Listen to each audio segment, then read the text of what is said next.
Iran just sent Washington a message, and it wasn't a friendly one. Curious, the US put a plan on the table. Iran's top diplomat just made clear they're not calling it negotiations. So what exactly is going on behind closed doors? Welcome back. If you're just tuning in, you need to hear this because what's unfolding between Iran and the United States right now is one of the most delicate, high-stakes diplomatic puzzles we've seen in years. Size. On the surface, it looks like two world powers refusing to talk, but dig a little deeper, and the picture gets far more complicated. Let's break it all down. On Wednesday, March 25th, Iran's Foreign Minister Abbas Araqchi sat down for a live interview on Iranian state television. Now, foreign minister interviews on state TV are rarely spontaneous. They are calculated. Every word is measured, every phrase deliberate.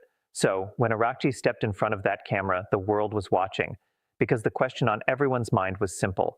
Is Iran actually talking to the United States? His answer? Yes and no, and that distinction is everything.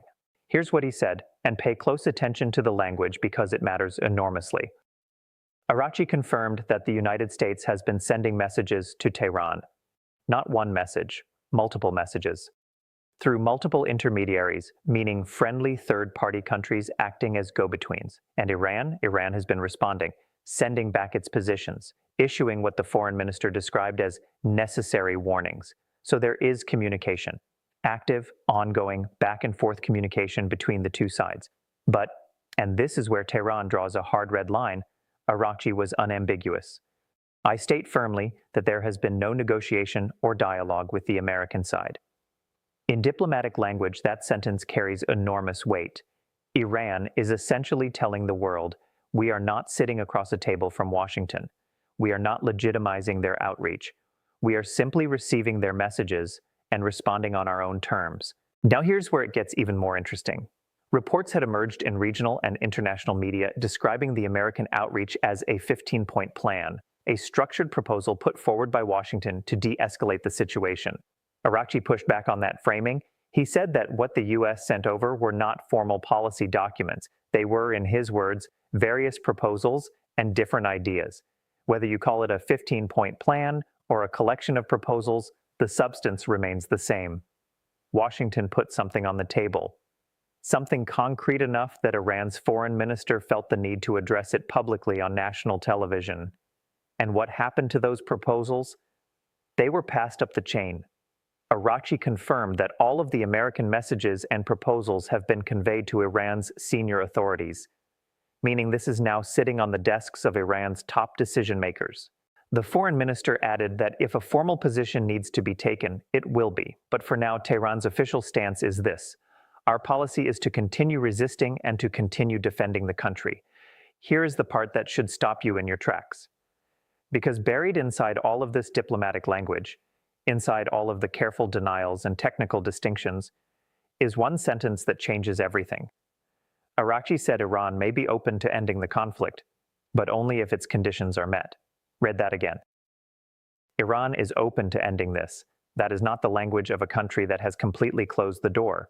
That is the language of a country that is leaving a window, just barely cracked open, while simultaneously making sure the world knows exactly who holds the key.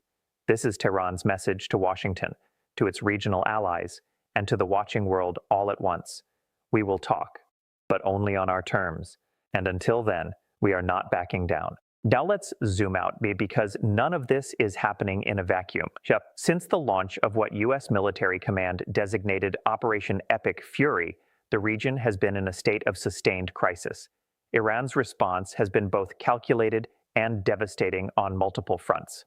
Iran launched coordinated strikes against countries hosting U.S. military installations across the region, meaning the conflict is no longer contained, it has spilled across borders and dragged in multiple nations.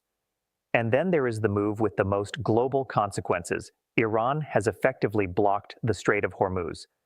For those who need a quick reminder, the Strait of Hormuz is the narrow waterway between Iran and Oman, the choke point through which a massive share of the world's oil and liquefied natural gas passes every single day. Shut that down, and you don't just hurt one country. You send shockwaves through the entire global economy. Energy prices spike, supply chains fracture. Nations that have nothing to do with this conflict suddenly feel it at the gas pump, in their grocery bills, in their stock markets. And that is exactly what is happening right now. The blockade of Hormuz is Iran's most powerful leverage card, and Tehran knows it.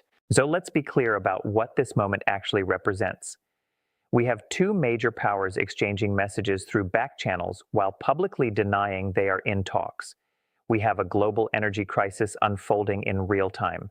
We have a foreign minister going on live television to carefully, deliberately thread a needle between opening a diplomatic door and slamming it shut. This is not confusion. This is strategy. Iran is signaling to Washington without formally engaging Washington. It is keeping its hardline domestic audience satisfied while keeping international mediators engaged. And Washington is sending proposals through friendly countries, which tells you that direct communication has either broken down entirely or that the Americans believe this indirect channel is the only one currently available to them. Here is the question that matters most right now, and honestly, no one has the answer yet. What happens when Tehran's senior authorities finish reviewing those American proposals? Do they issue a formal rejection? Do they send back counter conditions through the same intermediaries? Or do they simply go silent, letting the strait stay closed and the pressure build? Because here is the uncomfortable truth. The longer this goes on, the higher the cost for everyone, for the region, for global markets, for ordinary people in countries that are just trying to keep their economies running. The foreign minister said Iran's current policy is to resist and defend. That's a policy built for war, not for the negotiating table. But somewhere between that defiant posture and those quietly reviewed proposals, there may still be a way out. The question is whether anyone is willing to find it. If you want to stay ahead of this story as it develops, hit subscribe and turn on notifications. We're tracking every move in this conflict and breaking it down the moment it happens. Drop your thoughts in the comments. Where do you see this heading? Let's talk about it.